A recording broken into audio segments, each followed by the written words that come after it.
जय श्री कृष्ण, राधे राधे। आइए कार्तिक महात्म का चौथा अध्याय श्रवण करते हैं कि आगे की कथा में नारद जी क्या कहते हैं। नारद जी बोले, इस प्रकार विष्णु भगवान मछली का रूप धारण करके विंध्याचलवासी कश्यप ऋषि की अंजलि में पहुंच गए। कश्यप ऋषि ने उस मछली रूपधारी भगवान को देखा तो उसे अपने कमंडल में डाल लिया। जब वह मछली उस कमंडल में न समाई तो कुआं में डाल दिया। कुआं में भी वह न समाई तब तालाब में डाल दिया, और जब तालाब में भी न समाई तो समुद्र में डाल दिया। तब वहाँ मत्स्य रूपधारी भगवान ने शंखासुर को मार दिया। शंखासुर को भगवान ने वहाँ पे मार दिया और उसे अपने हाथ में दबाकर बद्रीवन को चले गए। वहाँ पर ऋषि को बुलाकर भगवान बोले कि जल के भीतर वेद मंत्र बिखरे पड़े हैं, तुम उन्हें जाकर ढूंढो और बहुत ही शीघ्रतापूर्वक रहस्य सम्मत वेदों को जल में से निकालकर मेरे पास ले आओ। तब तक मैं देवताओं समेत प्रयाग में निवास करूँगा। नारद जी बोले, तब तपोबली उन ऋषि मुनियों ने अपने तपोबल से बीज और यज्ञ मंत्र सहित वेदों को निकाल लिया। उन ऋषियों में से जितना भाग जिसने निकाला उस भाग का वह अधिकारी हुआ और उसी ऋषि के नाम से प्रसिद्ध हुआ। तत्पश्चात सब मुनि मिलकर उन्हें खोजे हुए वेदों को साथ लेकर प्रयागराज को गए और वेद ब्रह्मा के साथ विष्णु भगवान को अर्पण कर दिए। संपूर्ण वेदों को पाकर ब्रह्मा जी ने प्रसन्नतापूर्वक सब ऋषियों सहित अश्वमेध यज्ञ किया। यज्ञ के पूर्ण होने पर देवता, गंधर्व, यज्ञ, पन्नग, गुह्यक आदि सब पृथ्वी पर दंडवत करके भगवान विष्णु की प्रार्थना करने लगे। देवता बोले, हे देवाधिदेव, हमारी प्रार्थना सुनिए। यह समय हमारी प्रसन्नता एवं आनंद का है, इससे आप सबको वरदान दीजिए। हे परमात्ते, इस समय ब्रह्मा जी ने इस स्थान पर नष्ट हुए वेदों को फिर से पाए हैं और अपने आप की प्रसन्नता के कारण यज्ञ के भाग प्राप्त किए हैं। इसलिए हे भगवान, आपकी कृपा के कारण यह स्थान प्रयाग पृथ्वी पर अत्यंत श्रेष्ठ और पुण्य का देने वाला हो था। यहाँ की महिमा पापों को दूर कर अक्षय फल देने वाली हो, ऐसा वरदान हमको दीजिए। श्री विष्णु भगवान बोले, हे देवताओं, जो कुछ तुमने कहा है वह मुझे बड़ा प्रिय लगा है। मैं तुमको वर देता हूँ, ऐसा ही होगा।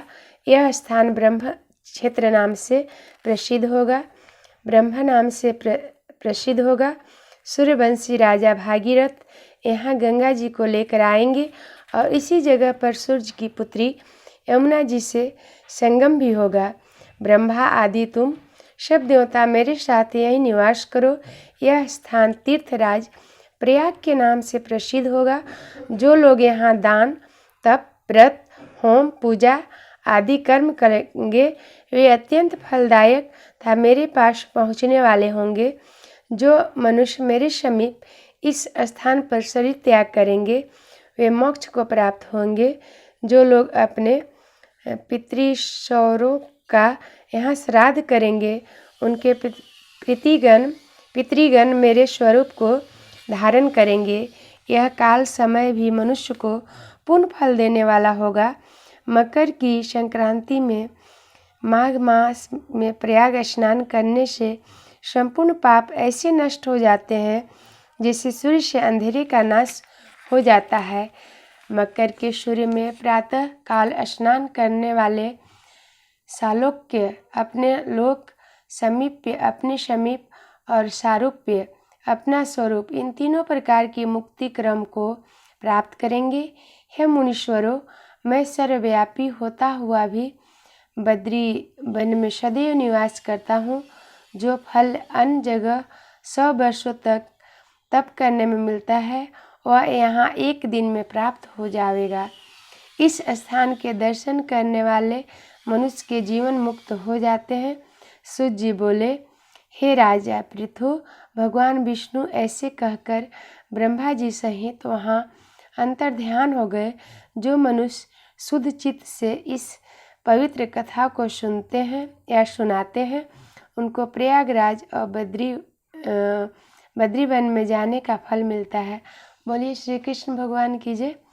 आगे का अध्याय नारद जी द्वारा कार्तिक स्नान का वर्णन अगले अध्याय में सुनेंगे कि आगे भगवान जी ने कार्तिक नहाने से क्या पुण्य फल प्राप्त मिलता है, क्या बताए हैं, जरूर सुनिएगा। आइए भगवान जी का 2 नाम का भजन करते हैं, आप सब मेरे साथ करिएगा।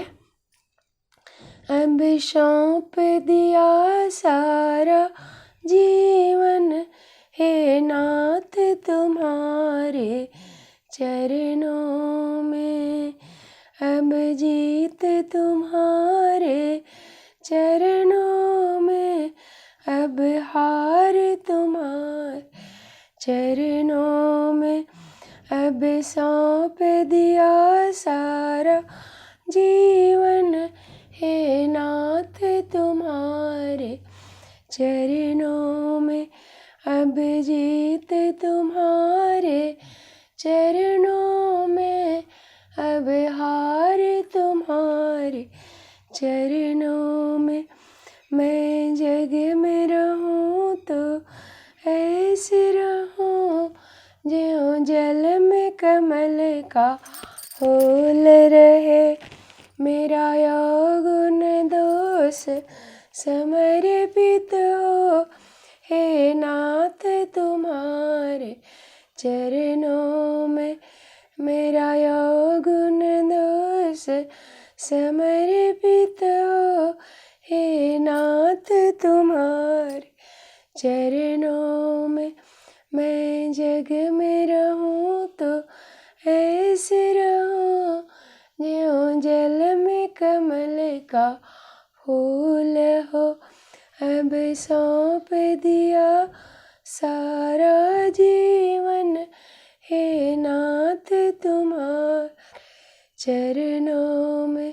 अब सौंप दिया सारा जीवन, हे भगवान तुम्हारे चरणों में।